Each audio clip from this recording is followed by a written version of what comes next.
Ahmedabad IPL 2024ஆம் ஆண்டு season தொடங்குவதற்கு முன்பு ஒட்டுமொத்த ரசிகர்களும் ஆர்சிபி இம்முறை கோப்பை வெல்ல வேண்டும் என்று நினைத்தார்கள். காரணம் விராட் கோலி 16 ஆண்டுகளாக கடுமையாக போராடியும் ஆர்சிபி அணியால் ஒரு முறை கூட கோப்பையை வெல்ல முடியவில்லை. இந்த நிலையில் மகளிர் ஐபிஎல் தொடரில் ஆர்சிபி அணி சாம்பியன் பட்டத்தை வென்றதைப் போல் விராட் கோலியும் இந்த மைல் கல்லை எட்ட வேண்டும் என்று ரசிகர்கள் எதிர்பார்த்தனர்.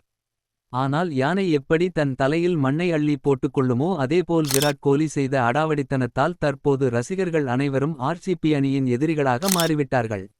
சிஎஸ்கேவுக்கு எதிரான போட்டியில் விராட் கோலி அத்துமீறி நடந்து கொண்டது மற்றும் ஆர்சிபி ரசிகர்கள் சிஎஸ்கே ரசிகர்களை அச்சுறுத்தும் வகையில் செயல்பட்டது தான் பிரச்சனைக்கு காரணமாக அமைந்திருக்கிறது.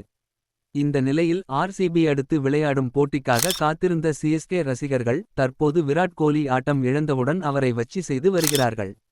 குறிப்பாக விராட் கோலியை ரசிகர்கள் சோக்கிலி என்று கூறுவது உண்டு. அதாவது முக்கியமான ஆட்டத்தில் பெரிய தாக்கத்தை ஏற்படுத்தாமல் விராட் கோலி ஆட்டம் இழப்பது இது முதல் முறை அல்ல. ஐபிஎல் தொடரில் இதுவரை விராட் கோலி அதிக ரன்கள் அடித்தாலும் முக்கியமான கட்டத்தில் அவர் தொடர்ந்து சொதப்பி வருகிறார்.